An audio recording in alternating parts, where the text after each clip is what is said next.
Hi everybody, I hope you are doing well. Today we will talk about how to fix or how to solve the problem of AI problem on Suno. You will click on settings.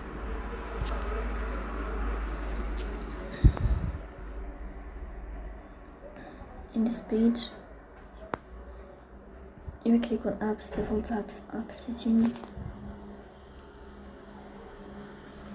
In this list, we click on Suno app.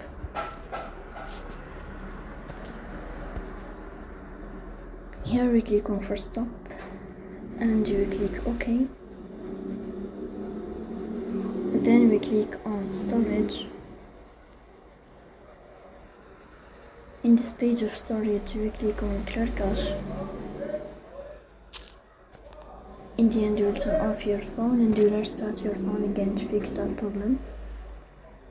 So please don't forget to support us.